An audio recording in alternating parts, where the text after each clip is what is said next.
Entre mate y barro. Conversaciones en torno a la cultura alfarera. Bienvenidas, bienvenidos, Mari, con Bulamien. Espero que se encuentren muy bien el día de hoy. Nos encontramos en un nuevo capítulo de Entre Mate y Barro.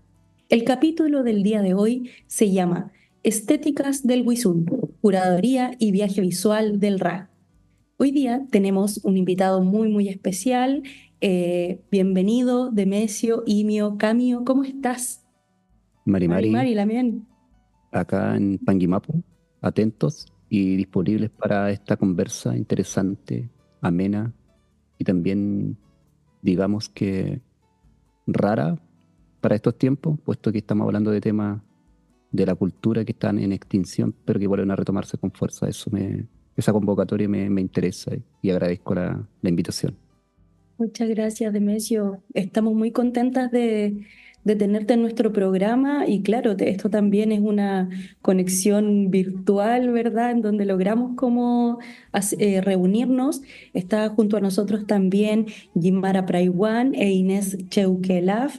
Guimara se encuentra en Pucura, Panguipulli, y Inés se encuentra en Mapu, ¿no? Si no me equivoco.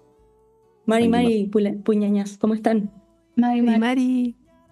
Bien, espero que se encuentren bien. Es un día lluvioso, así que también son ya como las últimas gotitas de este invierno. Espero que hoy día tengamos un excelente programa, un programa más profundo también. Vamos a hablar sobre curaduría, vamos a hablar sobre representaciones gráficas y junto a esas reflexiones nos va a ayudar a profundizar nuestro Lamien Demesio. Vamos con tu presentación. Bueno, bienvenido, Demesio Imio Camiao, artista visual mapuche, estudió arquitectura, diseño gráfico, artes visuales. Ha cursado especializaciones y diplomados en estética y curaduría, arte indígena. Ha participado con sus exposiciones en diversos centros de artes, museos de Chile y el extranjero. Reside en la cordillera de Panguimapu. Cruza su obra visual con proyectos de investigación en patrimonio inmaterial, estética y discursos fronterizos en reducciones y parcialidades misionales. Concurre en su propuesta visual, pintura, artes gráficas, fotografía, materialidades mixtas y soportes multimediales. Bienvenido a este programa, Demesio. Mañón. Bueno, dentro de los temas que queremos abordar en esta conversación están los tiempos, el arte indígena, la curatoría. Una de las preguntas que tenemos para comenzar este NUTRAM es en torno a si es posible reconstruir la identidad a través de los archivos, que es lo que hemos visto principalmente en tu obra. Claro, es una pregunta interesante, puesto que últimamente el auge con respecto a la investigación en el archivo ha aumentado y sobre todo en temáticas indígenas. Eso se entiende que hay un desarraigo, también ha habido una suerte de reducción de la cultura misma por los procesos coloniales y después los estados-naciones. Y significa ni más ni menos que la búsqueda de la identidad y los derechos propios. Entonces hay diferentes tipos de archivos de memoria, testimoniales, gráficos, etcétera. Pero todo claramente ayuda a esta reconstrucción, sirve o da fundamento de derecho finalmente a la hora de levantar políticas públicas, digamos, o proyectos de autogestión desde las comunidades. Es importante tener claro las identidades, sobre todo las de los territorios. Eso en términos generales. Y yo en específico trabajo con archivos gráficos, fotográficos, documentos, para en cierta medida mapear o cartografiar el territorio en el que resido, para en cierta medida contrarrestar la reducción. La reducción se entiende como el espacio que habitamos culturalmente, pero ya inducido por otras normativas, desde el derecho canónico a la ley del Estado chileno. Entonces las mapuche, las leyes antiguas que nos gobernaban o nos daban sentido, quedaron invisibilizadas. Y ese es un tema de derecho cultural, derechos culturales colectivos, etc. De ahí planteo finalmente los fundamentos para levantar obra. Oye, Messi, ¿y ¿Qué archivos en específico estás trabajando o has trabajado que pudieras nombrar? En los últimos proyectos que, que he exhibido son archivos misionales. Ahí han habido una suerte, digamos, de exposición o liberación de estos archivos, pero en Europa. En específico los capuchinos bávaros y los holandeses, los últimos que todavía han estado acá en los territorios, han liberado en estos archivos. Han habido también unas investigaciones, o todavía hay investigaciones que están empezando digamos, a escarbar en estos documentos. Y ha coincidido que me encontraba justo en esta investigación y con gente que está haciendo lo mismo. Principalmente el archivo de Altötting, Alemania, que también el repositorio de la Universidad de la Frontera tiene una parte de esto y otros privados. Eso en términos generales. Qué interesante, Lamien. Sabe que me surgen varias preguntas. Partió este capítulo comentando sobre hablando como sobre ciertas como cosas o perspectivas o entendimientos que hoy en día se creen extintos, ¿no? Entonces, ¿usted cree que como a través del archivo hay una posible reconstrucción o es una reconstrucción que muchas veces puede ser sesgada o que todavía como hay prácticas que no se documentan o nunca van a ser documentadas? Por ahora me surgen esas dudas, porque tengo otra pregunta, pero quiero como ir con esto antes, porque estamos aquí ahondando respecto de cómo la reconstrucción de la identidad, po.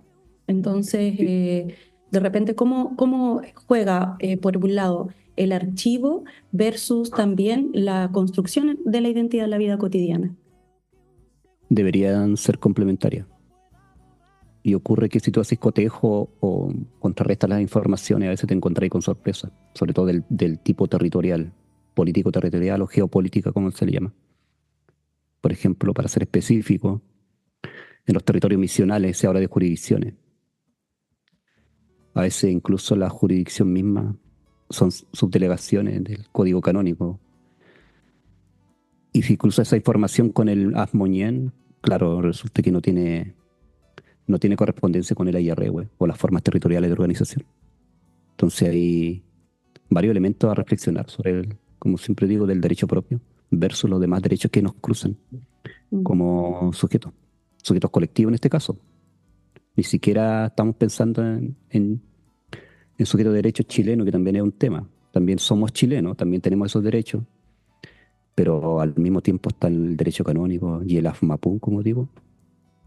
Y entonces ocurren ciertas contradicciones digamos que en las expresiones culturales. Si tú lo planteas desde la reconstrucción, podría entenderse también la reconstrucción como una suerte de contradicción también de la cultura, porque hay manifestaciones culturales tradicionales que le llamamos, que no necesariamente lo son procesos de colonialismo, eclecticismo, donde está arraigada profundamente en nuestro territorio la religión judía cristiana, y donde se emanan o se levantan valores que construye la cultura mapuche, huilliche, por ejemplo, y resulta que no son tales. Son dispositivos de colonización y de dominio de un territorio. Entonces, volver a la reconstrucción a través de los archivos, en este caso, o también de las Asmoñén, del habitar, claro que es un desafío y una reflexión profunda acerca de realmente el pueblo mapuche hacia dónde se deconstruyó en estos 400 años, o 200 años misionales. Por lo menos acá, de 1793, desde lo misional, y desde 1810, desde el Estado chileno. Si hacen una reflexión, también ha habido una suerte de lesión o corrosión de los sistemas de Asmoñén en las culturas de todos los pueblos originarios. No estoy hablando solo de los mapuches. Y los archivos en cierta medida son muy parecidos a las reflexiones que sacan, por ejemplo, de los salesianos con los Xelnan, Moyaganes en el sur, los mapuches, y así todas las culturas originarias pasaron por el mismo proceso de esta suerte de colador ideológico que te construyó un nuevo sujeto, un sujeto civilizado, evangelizado y finalmente chileno, que después vuelve a reconstruir la cultura. Claro, como que hubo una estandarización un poco, ¿no? Es el objetivo, y lo dice bien claro digamos, estas prédicas misionales y después chilenas. Bien claro, y el archivo, si te fijas, el archivo da cuenta de este proceso de chilenización. Ves al cura en las aulas, los niños rapados, en bancos, en pupitres y la bandera chilena. Hay fotos en todas las misiones así. Y eso da cuenta también de la intención. Aparte de otros elementos, a propósito del tiempo, otros elementos que están, digamos, en cuestión con respecto a estos procesos. La familia, los tiempos rituales, no se han considerado ni se consideran hoy día. Y eso que estamos, digamos, sujetos a normativas internacionales que digamos, los protegen. ¿Qué pasa con los roles espirituales, etcétera, en las culturas mapuche versus los colegios misionales, versus, no sé, el servicio de salud, códigos sanitarios, la educación? ¿En qué momento se cruza eso? Claro que necesitamos archivos, necesitamos memoria, necesitamos más identidad para poder debatir sobre esos temas. Y ni hablar en Claro. temas patrimoniales, estamos todavía más atrasados todavía, en términos patrimoniales y arte, a propósito de las curadurías. Sí, es impresionante. Bueno, ahí me doy cuenta como eh, que hay como un gran proceso de homogenización y que todavía existe, ¿no? Pero a su vez también está entrando ahora otra fuerza que también tiene que ver como un poquito con la construcción de nuevas identidades y con la diversificación, ¿no? Un poquito por ahí. Y en relación a esto, y ahora para ahondar un poco más como en tu proceso creativo, como bueno, vemos el trabajo en archivo, ¿verdad? Y todo, pero yo veo también tus representaciones gráficas, que son bien llamativas, que tienen una paleta de color súper definido. Eh, Hay mucha alusión un poco como a una memoria antigua, asociada también como a la neblina, ¿no? Entonces yo quería saber específicamente cómo es tu proceso para llegar a estas representaciones gráficas. ¿Tú dices el proceso técnico o en general el proceso Más que completo? nada como el proceso creativo, cómo llegas a esa Ah, imagen, cómo llegas a ese color, cómo dices tú, bueno, lo que yo voy a representar en esta pintura es a este sujeto y estos son los colores que yo voy a decidir y este es el sentido que tiene para mí. Un poquito por ahí quiero como claro, ¿qué te lleva? Si estudias algún archivo, luego vas experimentando o yo creo es que es algo el un poco sentido. más, no sé, Sí, eso depende de sí, ti. sí, yo creo que justamente en mi caso en particular tiene que ver con el sentido. Y el sentido entra ya a los temas de filosofía. Y así lo que es interesante en la academia, cuando estudias arte, que no encuentras nada relativo al arte de los pueblos originarios. Eso igual me llamó la atención. Eh, y por eso el sentido tiene que ver con esta reflexión de pertenencia o de trama rota en la que habitas. Tienes un nombre, tienes una comunidad y no la entiendes. Finalmente el sentido en el artista tiene que ver con buscar tu georreferenciación y ahí entra la investigación. En concreto, hay un cúmulo de posibilidades para hacer una reflexión del arte indígena, sobre todo acá en Chile. Y pasa también por la historia del arte misma.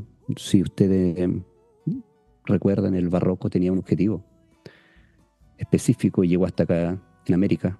Se intentó trabajar con artistas, Perú, México. Con el barroco están las manifestaciones. Y ocurrió que terminaron también manifestándose a sus propias cosmovisiones las representaciones. Yo creo que eso pasa con las creaciones, con todo en realidad, con todos los creadores, artistas. Siempre van domesticando estas formas de sentir, de pensar, de construir filosofía, memoria, y la transmutan a objetos o elementos de arte que ya están hablando de estos procesos y de estas nuevas realidades. En cuanto a la parte más formal y técnica y estética, claramente a mí me marca este proceso barroco.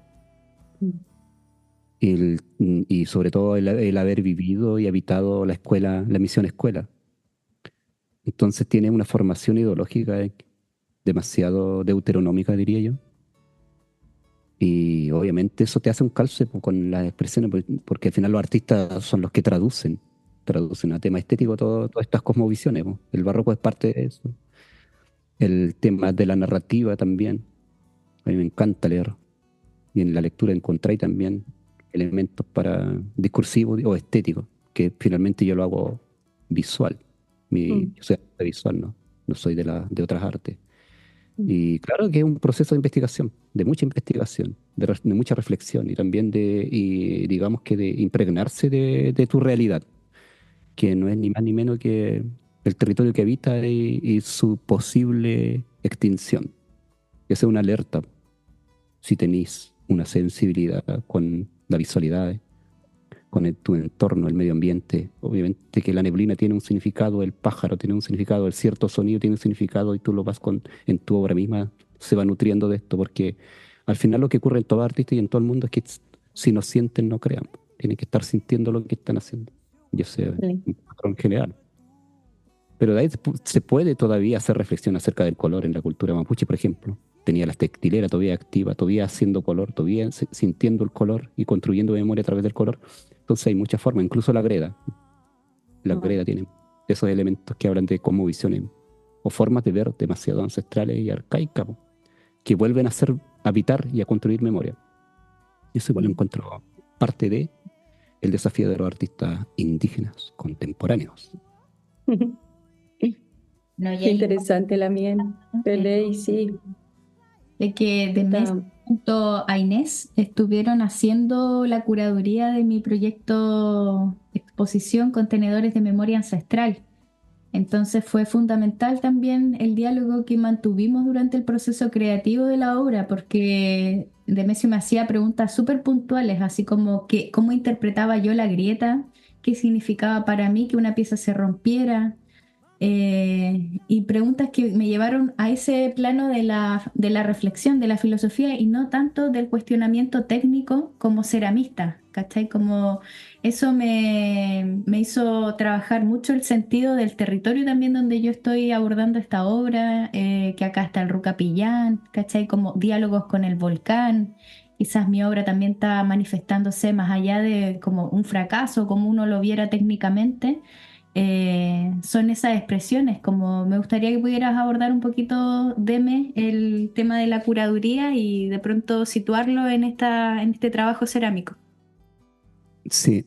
Un elemento que ocupa en la curaduría es la bibliografía o o el referente de archivo. En este caso, yo uso el Deuteronomio en algunos elementos, puesto que nosotros fuimos colonizados primero por la iglesia antes que la espada, y la iglesia es una idea que llegó acá, una idea de qué, ni más ni menos que de salvación, de nuestras almas perecederas. Entonces, en el Deuteronomio hay un mandato, una suerte de advertencia de habitar este territorio que vas a pisar. Lo tomo como metáfora en todo caso, no es una prédica ni humilía en esta curaduría. Entonces, ocupo los elementos que traspasan mi cultura.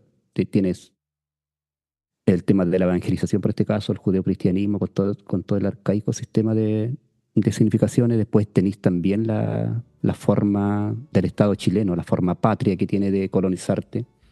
Y claro que yo las ocupo digamos, como elementos para construir la curaduría y la reflexión para llegar finalmente a la Monien o a la filosofía propia también que tenemos y hacer una suerte de enfrentamiento, diálogo, discurso, así como hacen los payadores de repente que se enfrentan, exhibiendo al otro o desafiando al otro. Entonces, la curaduría conceptualmente lo hago así.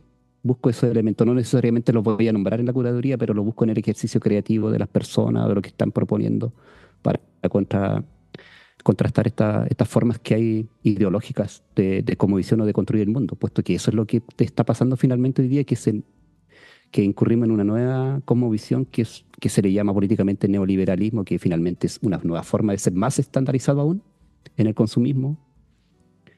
Ya lo fue en cierta medida el ejercicio de la religión en América, de una sola religión, una sola forma de evangelización. Después los estados republicanos también invocaron un patriotismo también, o ideaciones artificiosas. Entonces la cultura mapuche no hizo jamás eso, las culturas originarias jamás hicieron eso. Las culturas originarias fueron construyendo una memoria, paso a paso, año a año.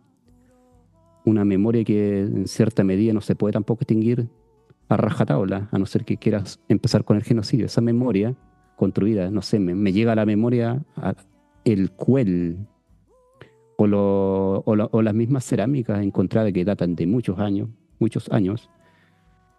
que registran esta memoria inscrita en creaciones no necesariamente de tipo museográfica o arqueológica. Un cuel es un espacio, digamos, ceremonial, colectivo, cívico, que no se construyó con propósito estético, sino que otras demarcaciones que demanda la cosmovisión.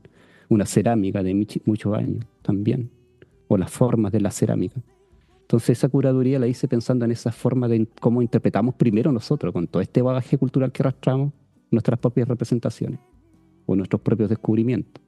Y por eso es importante también el proceso creativo, es cómo empezar a interpretar o reinterpretar estas cosmovisiones rotas. Eso en términos conceptuales solamente. Después en los formales, claro que hay que investigar también, porque las formas no nacen por antojo, son también procesos que demanda la cosmovisión de la cultura de iniciación. La forma de los jarrones, todas estas formas zoomorfas. Lo demanda, digamos, la psique de la cultura. Las culturas son muy poderosas porque son colectivas, excepto la de ahora, la contemporánea, la cultura más solitaria que existe, pero aún así, como que nos sentimos conformes. Eso me preocupa igual. Nemesio, y en cuanto a tu trabajo actual, ¿qué estás haciendo? ¿Cuáles son tus proyectos? En estos temas, justamente en estos términos que estamos conversando, estoy trabajando una serie gráfica con los animales o la naturaleza, podría decir alguien. Siento que hay un riesgo y una advertencia en el medio ambiente que se está quebrando, ¿no? Si nosotros reflexionamos sobre el origen de nuestro apellido, nuestro linaje, tiene mucho de animales, también de territorio, ¿cierto? Pero mucho de animales. Y esos animales ya no están. Muchos están en extinción. Y yo creo que hay que advertir eso también. Advertir que estamos trastocando el medio ambiente todos. Y vamos a terminar con los puros apellidos de, no sé, choiques, leones, los pumas. Y lleno de eucaliptos. Entonces estoy haciendo una suerte de serie con estos animales y sus representaciones dentro de la cosmovisión. Por ejemplo, yo me pregunto por qué alguien se llamaba Quilapan, 3 puma. Melipan, 4 puma. Cayupan, 6. Ayapan, 9 puma. Maripan, 10 puma. ¿Qué llegó a construir un linaje con ese número y ese animal, por ejemplo?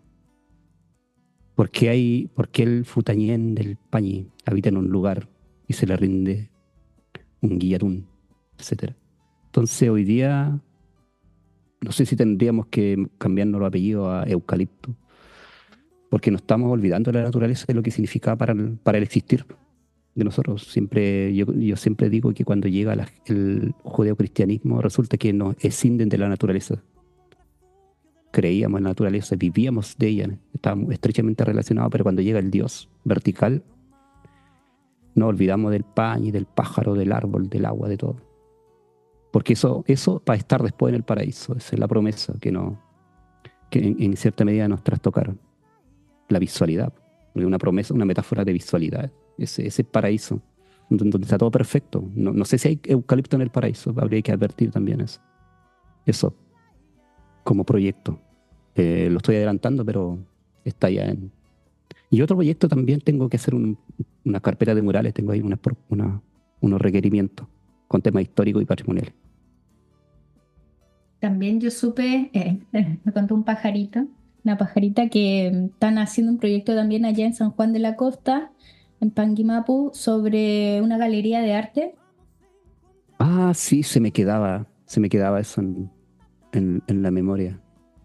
Sí, ese proyecto está muy, digamos, muy alineado con estas reflexiones curatoriales. Es un proyecto de arte contemporáneo indígena donde están invitados o van a concurrir todas estas expresiones de los nuevos creadores contemporáneos, desde la visualidad hasta incluso música, poética o filosofía, para hacer reflexión y en cierta medida yo creo que hacer este cruce o esta suerte de, digamos, de restauración o restitución de estas tramas de memoria que están siendo están siendo, a propósito de los archivos, nuevamente levantadas o visibilizadas o reactivadas también.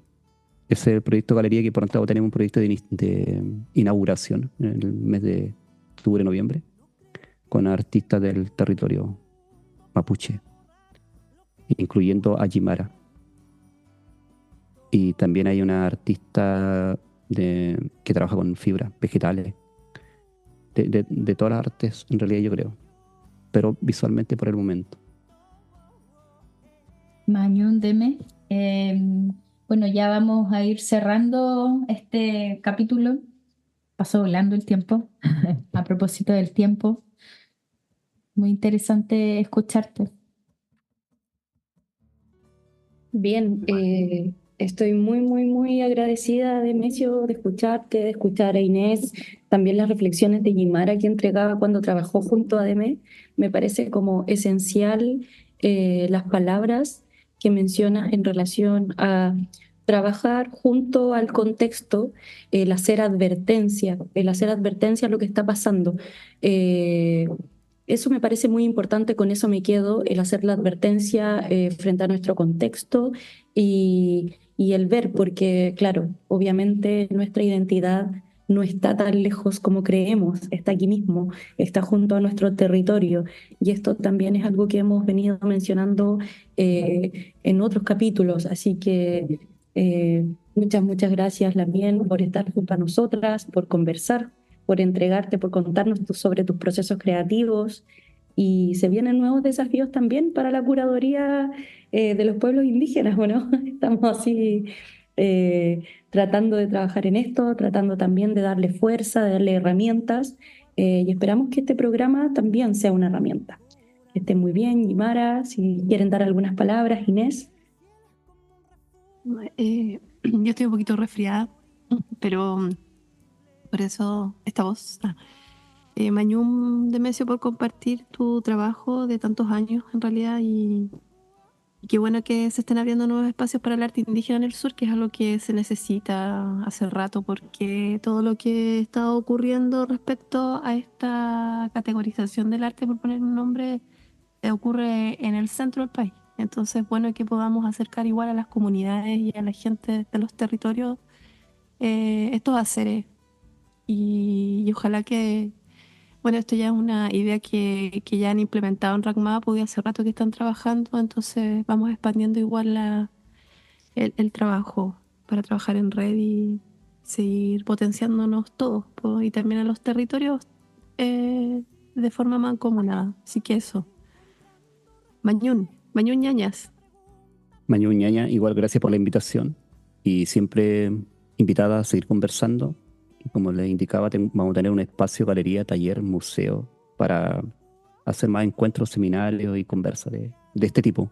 Así que siempre serán bienvenidas y gracias por la invitación nuevamente. Puta Mañón. Demesio, ¿alguna página web, redes sociales donde poder encontrarte? Sí, tengo una web donde subo algunos proyectos, demesioymio.cl, y me pueden seguir en Instagram y Mío Camiao Estudio, donde estoy subiendo alguna información de los proyectos que hago, breve, no completa, pero algo. De ley. Esperamos que tengan una excelente jornada, que nos hayan escuchado junto a sus familias, junto a sus lamien, en sus talleres, en la 11, en el almuerzo, donde quiera que estén. Un saludo a nuestros audioescuchas y de nuevo, Fentren Mañum, Pulamien, espero que tengan una excelente jornada. Nos vemos en un próximo capítulo, nos escuchamos. Peucayal, Pulamien. Canti, Allá. Canti. Entre mate y barro. Conversaciones en torno a la cultura alfarera. Este podcast es financiado por el Subsidio a la Difusión y Fomento de la Cultura Indígena. Dirección Regional de Valdivia, Región de los Ríos, año 2024. CONADI y Ministerio del Desarrollo Social.